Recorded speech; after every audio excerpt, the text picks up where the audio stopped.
dans ce nouvel épisode des Blabla de Sandra. Si tu apprécies ce contenu, pense à t'abonner, à liker et à partager. Je t'invite à découvrir mon dernier bébé de papier paru à ce jour en auto-édition, L'amour minimaliste, une romance qui parle de deuil, de résilience et de renaissance à travers un nouvel amour avec tendresse, humour, passion et sensualité. Fin de la page promo. On entend de plus en plus souvent cette phrase. La majorité des livres auto-édités sur Amazon sont écrits par des intelligences artificielles. Mais que sait-on réellement aujourd'hui de la place de l'IA dans la production littéraire? Peut-on encore faire la différence entre un texte écrit par un humain et un texte généré par une IA? Et surtout, l'IA peut-elle remplacer l'auteur humain? Prenons le temps de regarder les faits. Tout d'abord, est-ce que les livres auto-édités sont majoritairement écrits par des IA? La réponse honnête est « on ne sait pas ». À ce jour, aucune statistique officielle et vérifiable ne permet d'affirmer quelle proportion de livres publiés sur Amazon Kindle Direct Publishing est entièrement ou partiellement rédigé par une IA. Amazon lui-même reconnaît ne pas disposer d'un outil fiable pour identifier systématiquement les contenus générés par IA et aucune obligation de déclaration n'existe pour les auteurs. Affirmer qu'une bonne partie ou que la majorité des livres auto-édités sont écrits par des IA n'est donc pas vérifiable à ce stade. Est-ce qu'on peut faire la différence entre un texte humain et un texte généré par l'IA? Parfois oui, souvent non. Les recherches académiques sont claires. Les détecteurs de texte IA sont peu fiables, surtout dès que le texte est retravaillé par un humain. Une étude de l'Université du Maryland, réalisée par Mitchell et ses collègues en 2023, montre que les outils de détection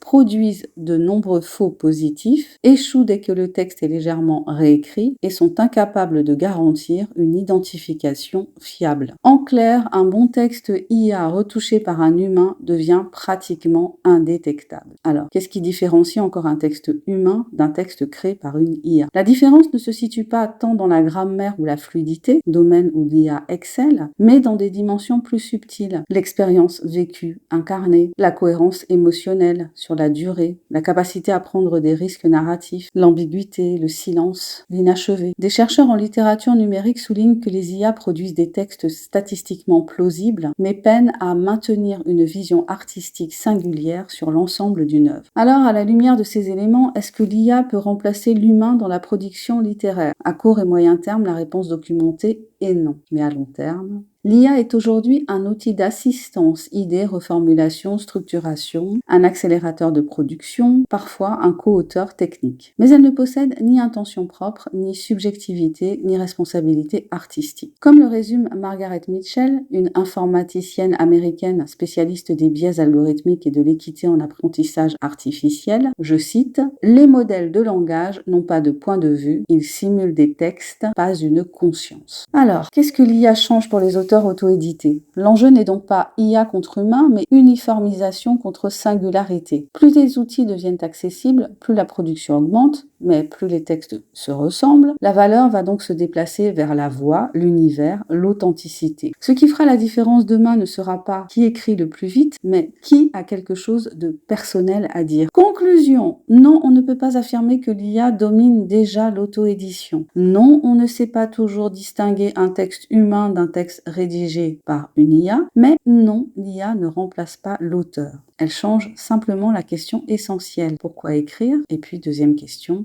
qu'a-t-on d'unique à transmettre? Merci d'avoir écouté cet épisode des Blabla de Sandra. Si tu as aimé cette réflexion, n'hésite pas à partager ce podcast et à me dire quel est ton point de vue sur la question. Je te dis à très bientôt pour un nouvel épisode des Blabla de Sandra. Allez, abonne-toi, commente si tu l'oses, like et partage. Et pense à découvrir mon dernier bébé de papier paru à ce jour, L'amour minimaliste, une romance qui parle de deuil, de résilience et de renaissance à travers un nouvel amour avec tendresse, humour, passion et sensualité. Bye bye!